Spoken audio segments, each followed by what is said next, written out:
This is Darragh. He's managed to get into this shape and hit a speed PB of 9.59 meters per second during the process. And in this video, I'm going to give you the exact steps that we took to make that process happen as smoothly as possible. So Darragh joined the program back in October 2023 after being away traveling for a couple of months. After he joined, he stayed in the program for about a year and just continued to go from strength to strength, month on month. Initially, whenever he reached out, he was ready to get stuck back into a way of structured training after being away traveling for a couple of months. Before he went away, he had a very strong background in the gym. He was strong, he was putting out serious outputs, but then being away traveling, being out of normal routine, the muscle mass probably dropped off a wee bit of body fat came on, and just as you do with not training consistently, those outputs go down in terms of speed, strength, power, and conditioning as well. But on the flip side of being away for a couple of months, he was fresh, he was reset, he was refocused and ready to get back at it during that off-season period. So initially with his goals, whenever he got back in, he wanted to get back into the position that he was in before he went traveling, build the muscle back, tidy up that bit of body fat, and then get back out in the pitch, hitting those high speeds, hitting the conditioning levels that he knew he was going to need whenever it came to the season. And Darragh's journey that I'm going to share with you here is the perfect example of how the potential performance pathway works. So whenever Darragh got started in the program, we were coming into that off-season period. So I spent a fair bit of time in the gym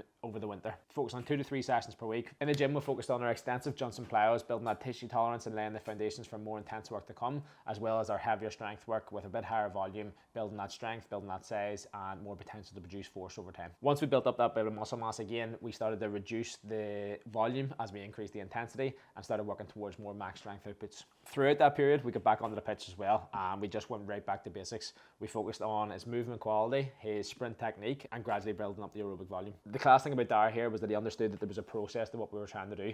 It wasn't a case of him coming straight back in and trying to hit these PBs right away.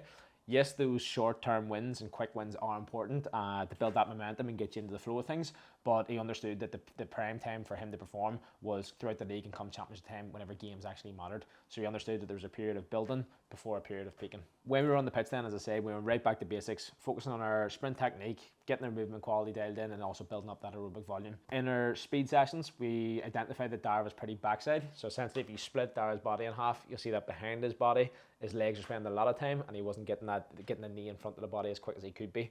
And when that happens, we're having to push a lot on the ground, and we're actually taking away from how much we can attack the ground, generate that force, and get the most out of each step. We focused a lot on our dribbles, we focused on being upright, focused on getting that knee in front of the body so they can then attack the ground, be stiff and reactive, get off the ground quickly, and recycle the steps, essentially applying more force in a shorter time and spending less time on the ground, which all leads to you actually moving faster. When it came to his speed though, his acceleration was one of his strong points. From having a strong background in the gym in terms of like powerlifting and strength work, he had a lot of potential to produce force and was able to produce that force in a short period of time over his first few steps.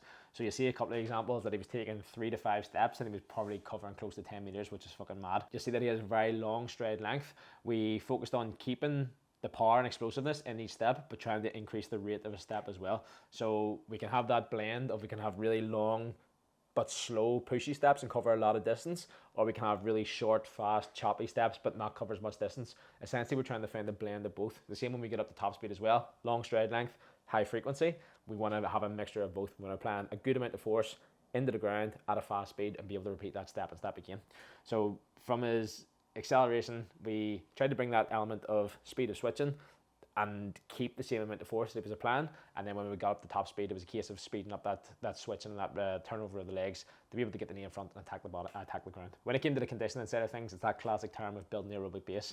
We focused a lot on extensive tempo runs, longer aerobic intervals, and a good bit of off-feet conditioning on the bike. When it comes to your conditioning, I like to keep it sub-max and keep our intensity relatively low. When we look at our speed, we're hitting those high outputs, and when we're looking at our conditioning, we're hitting those lower outputs, so we're hitting this polarized approach. The good thing about extensive tempo runs was, yes, he was building his conditioning levels, but he was also able to refine his sprint technique, get plenty of reps in at lower intensities, so he wasn't just going flat out all the time and frying the body. Again, with the longer aerobic intervals, again, we were working at even lower intensity, maybe at like a 50 or 60%, but we were building up that time on the feet, we were working for longer and building up that overall volume, so that whenever he came to team training with the team, there wasn't a massive jump from not doing a lot of work to doing maybe 5, 8, 10k per session with the team. The one thing that I didn't mention there was the nutrition side of things. Over the off-season, our initial target was to bring the calories up, to make sure that we're giving the body the fuel it needed to support training, recover in between, but also put enough fuel in there to build the muscle back again. Having done that serious block of work over the off-season then, when it came to the pre-season, Darragh was flying. He had the conditioning built up so that he was able to handle the demands thrown at him in team training and those horrible conditioning runs that we all go through. He had the speed built up and his body was accustomed to running at speed, so it wasn't a shock to the system when he got back into that intensity. And he also had the muscle built back up, so he was feeling strong and robust, body was feeling good, and he was feeling strong in contact. In terms of the work that we were doing with Darragh then, we pulled back on the overall volume when he went back in with the club. With going back into the club, he was training 2 to 3 times a week on the pitch, sometimes a game thrown in there. So we literally cut the conditioning volume down, and he got what he needed through his team training. We kept the speed working anywhere from 1 to 3 sessions per week, 30 to 40 minutes before our team sessions. So we're still hitting those high outputs and continue to build that speed. And then in the gym, we dropped back to 1 to 3 sessions per week, depending on the week, depending on how he was feeling. Consisting of full body sessions, focusing more on our strength and power. Because he had built up a good level of strength, we were now focusing on how quickly he could use that strength, which is your power essentially, which then gave him more time to recover throughout the week and be fresh going into those team sessions and games, because that was now the priority coming into the season. Before we move into the season then, we just think of the qualities that Darragh's built up. He's built up the engine, he's built up his speed, he's built up his strength, robustness and power outputs. When that comes to the game then, we're able to move at speed. Because we're fitter, we're able to recover faster between those high intensity bursts. We've developed that powerful engine so we can get up and down the pitch again and again. Essentially everything a GA player needs. Throughout the league then, there weren't too many changes. We'll continue to develop in that sharpness and explosiveness while keeping the body fresh and recovering well in between sessions and games. Our training week is probably looking at 1 to 2 speed sessions before our team training sessions, and then 1 to 2 gym sessions on top of that. From a nutrition standpoint, we made sure that we were fueling properly, we were well fueled getting into our games, we were recovering well in between until we started getting towards the summertime, when we got to a point where Darragh felt that the muscle mass was going well. We probably had a small wee bit of body fat that came with that we needed to tidy up on. From there then, we dropped the calories back ever so slightly, making sure that we had plenty of food around our heavier training days and then slightly less food on lower intensity training days, so that we're still well fueled, our performance wasn't dropping off, but we were getting the desired outcome in terms of dropping our body fat. Basically everything I'm chatting about here accumulated in Darragh having one of his best seasons to date. He had the powerful engine to get up and down the pitch. He was playing midfield or half forward, anywhere in that mid-late position. He was strong, robust on the ball. He was able to move at speed, get up and down the pitch and just go again and again and again. But the key piece here was that Darragh followed this process to a T. I was just there to facilitate and put the plans in place, but it was over to Darragh to actually do the real work and execute on it. So everything that was laid out from a training standpoint, nutrition standpoint, Darragh absolutely nailed, and was always coming back, asking questions, seeing how he could refine things, asking for more work. And sometimes it was a case of having to pull him back and say, listen, we've got enough work there, we don't need more work for more work's sake, just trust the process, go with it, take the time to recover. And then that actually allowed him to hit higher outputs the following week then, rather than just adding more work in because he felt he could handle it. Now that's a good place to be, and I'd say most GA players will be in that position where we always feel like more work is the right answer. But when we have the right plan in place, we know that we're ticking the right boxes, it's sometimes a case of going, no, I'll stick to the plan, have a recovery, and then you get so much more out of your next week of training then, rather than continuously run yourself into the ground. On top of that, a couple of things that helped Darragh was looking after his lifestyle.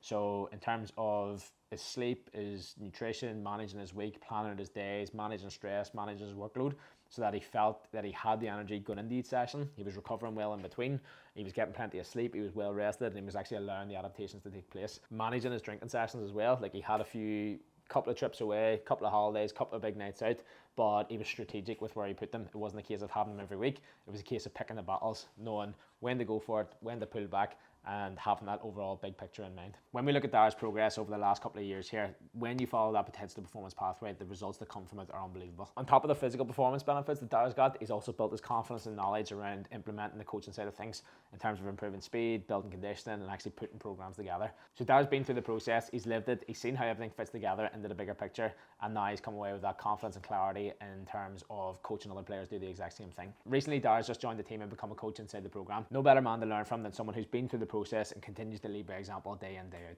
So if you're interested in getting results like Darragh and seeing how the P2P pathway can work for you, reach out, we'll get a chat and we'll talk through the next steps.